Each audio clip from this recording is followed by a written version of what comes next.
भाऊबीज मिळणार आणि लाडकी बहीण योजना कायम सुरू राहणार। शुभेच्छा। परवापासून दिवाळीचं पर्व सुरू झालेलं आहे। आज पाडवा आहे। पाडव्याच्या देखील सगळ्यांना खूप खूप शुभेच्छा।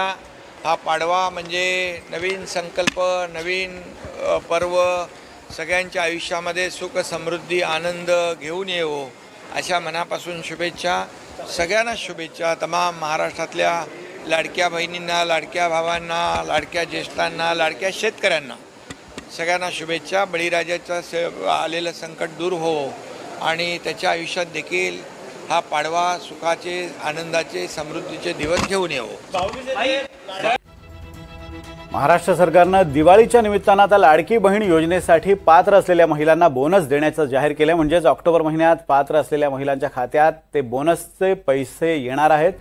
सरकारनं लाभार्थी महिलांना भाऊबीज मिळणार आणि लाडकी बहीण योजना कायम सुरू राहणार। रोहितवारांचं म्हणणं आहे की आरएसएसवर बंदी घाला। ज्या पद्धतीने कर्नाटक सरकारने आरएसएसवर बंदी घातली त्यामुळे महाराष्ट्रामध्ये कॉलेज आणि इतर ठिकाणी आरएसएसचे लोक घुसते आहेत, ते कुठेतरी कॉलेजमध्ये वातावरण खराब करण्याचा प्रयत्न करतात। खरं म्हणजे अशा प्रकारचं वक्तव्य हे दुर्दैवी आहे आणि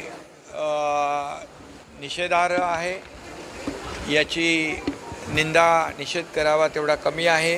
कारण आरएसएस राष्ट्रीय स्वयंसेवक संघ हा एक कडवट देशभक्त, राष्ट्रभक्त ही संघटना आहे आणि कधी जेव्हा आपत्ती संकट येतं त्यावेळेस आरएसएस ही संघटना धावून जाते आणि प्रखर राष्ट्रभक्त आणि देशभक्ती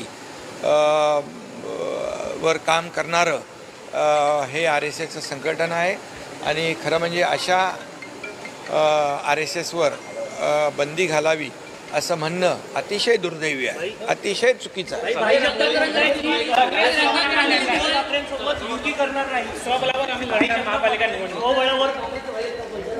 आता लोकशाहीमध्ये प्रत्येकाला अधिकार असतो आणि लोकशाहीमध्ये प्रत्येक पक्ष आपापला निर्णय घेत असतो, त्यामुळे त्यांचा तो निर्णय असेल। त्यामुळे मी एवढंच सांगेन की लोकसभा महायुतीने आम्ही जिंकलो, विधानसभा महायुती लँडस्लाईड विक्ट्री घेऊन जिंकलो। आता स्थानिक स्वराज्य संस्था देखील मध्ये महायुतीचाच भगवा डौलाने फडकेल। महाराष्ट्र सरकारनं दिवाळीच्या निमित्तानं लाडकी बहीण योजनेसाठी पात्र असलेल्या महिलांना बोनस देण्याचं जाहीर केलंय। म्हणजेच ऑक्टोबर महिन्यात पात्र असलेल्या महिलांच्या खात्यात बोनसचे पैसे देखील येणार आहेत। सरकारनं लाभार्थी महिलांना दिवाळीच्या दिवसांमध्ये 3000 रुपयांचा बोनस देणार असल्याचं जाहीर केलंय। तसंच काही निवडक महिलांना आणि तरुणींना 2500 रुपयांची अतिरिक्त रक्कमही मिळणार आहे। आता त्याचं इथं आपण क्लिक करणार आणि सकाळी 8 वाजता या सगळ्यांच्या खात्यात पैसे जाणार। सगळ्यांच्या पैसे आलेत, कुणाचे राहिले असतील त्या बहिणी पण वंचित राहणार नाहीत। हा शब्द तुमच्या भावाचा आहे। उद्या चालत भाऊबीजेला पण ते पैसे मिळणार आहेत। तुम्ही काळजी करू नका, तुम्ही विरोधकांच्या भूलथाप्याला बळी पडू नका। काल मी 4600 कोटीच्या चेकवर सही करून आलोय। सातत्याने दर महिन्याला तुम्हाला हे पैसे मिळणार आहेत। शब्द आहे। आम्ही तेवढंच केलं नाही, आम्ही आमच्या लाडक्या बहिणींच्या खात्यात 5 हप्ते टाकले। 5 हप्ते, कारण आचारसंहितेमध्ये हे महाविकास आघाडीची काळी मांजरं आडवी येतील म्हणून आम्ही ऑक्टोबर मध्येच नोव्हेंबरचा पण हप्ता देऊन टाकला।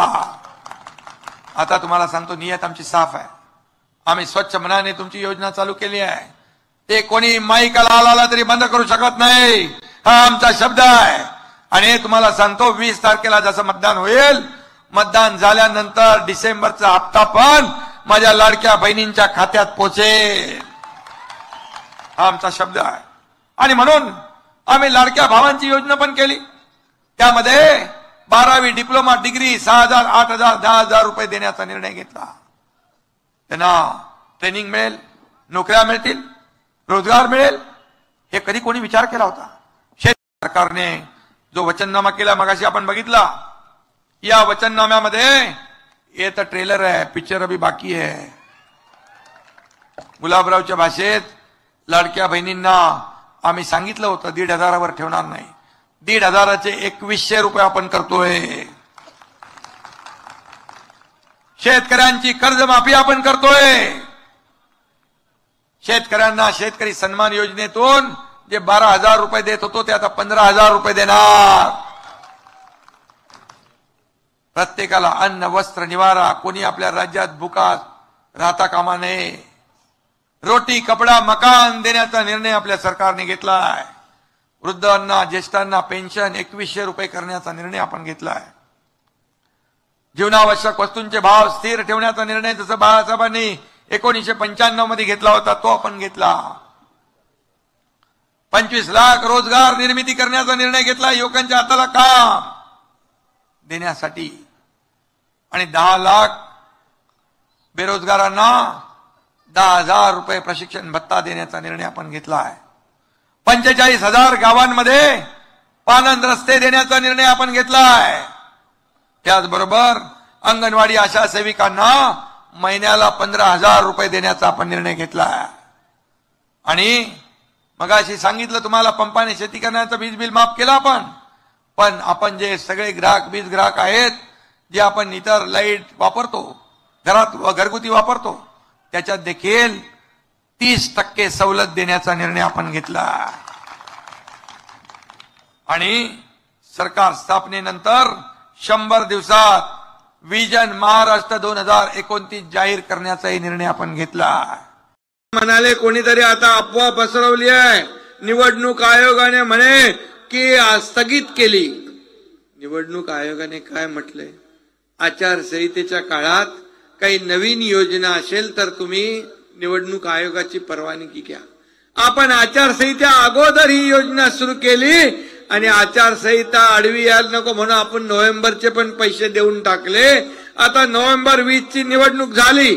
आचारसंहिता संपल्या डिसेंबरचा हप्ता पण तुमच्या खात्यात येणार आणि पुढचे पण हप्ते सुरू राहणार. ही योजना बंद होणार नाही. ही योजना कायम स्वरूपी आम्ही केली. 33,000 कोटी वर्षाला लागतात त्याचं नियोजन आम्ही केलेलं आहे. कारण आम्ही कुणालाही फसवणारे नाही. मी देखील एक शेतकऱ्याचा मुलगा आहे. शेतकरी कुटुंबातून मी आलोय. सर्वसामान्य गरिबातून मी आलोय. गरिबी मी पाहिली आहे. माझी आई कशी तिची तगमग मी पाहिली, काटकसर पाहिली आहे. महिना चालवताना शिक्षण फीचे पैसे, दुधाचे पैसे, राशनचे पैसे हे सगळं मी पाहिलंय. आणि म्हणून मी जेव्हा विचार केला, जेव्हा माझ्या आयुष्यामध्ये जेव्हा देण्याचा प्रसंग येईल तेव्हा मी सर्वसामान्य माझ्या लाडक्या बहिणी भावांना शेतकऱ्यांना दिल्याशिवाय राहणार नाही. आणि ते मी करून दाखवलंय.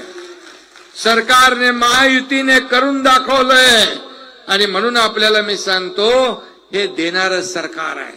माझ्या लाडक्या बहिणींना मी सांगतो कोणी माईचा बाप आला तरी मायका आला तरी ही लाडकी बहीण योजना बंद होऊ देणार नाही. हा शब्द आहे एकनाथ शिंदेचा. एक बार कमिटमेंट दिया तो फिर खुद की भी नहीं सुनता. आणि लाडकी बहीण योजना आपल्याला मी सांगतो 1 महिन्याच्या आत त्याची अंमलबजावणी पण केली. खात्यात 2 हप्त्याचे पहिले पैसे दिले. लगे विरोधक चक्रावले. त्यांचे डोळे पांढरे झाले. तोंड काळं झालं. बुरी नजर वाले तेरा मुख काला म्हणतो तसं. गुलाबराव थोडा मैं भी सीख रहा हूं. आणि म्हणाले पैसे आलेत लवकर काढून घ्या, लवकर काढून घ्या, नाही तर सरकार पैसे काढाल म्हणून काढून घ्या. अरे बाबानो, हे देणारं सरकार आहे. ही देना बँक आहे, ही लेना बँक नाही. आणि माझ्या लाडक्या बहिणींना 2 महिन्याचे पैसे दिल्यानंतर पुढचे पण दुसरा, तिसरा, चौथा आणि 5वा हप्ता पण आम्ही दिला. आम्हाला माहित होतं की आचारसंहिता लागल्यावर हे लोक ह्याच्यामध्ये आडवा मांजर घालतील, खोडा घालतील. आणि म्हणून आम्ही ऑक्टोबर मध्येच नोव्हेंबरचे पण पैसे देऊन टाकले. माझ्या लाडक्या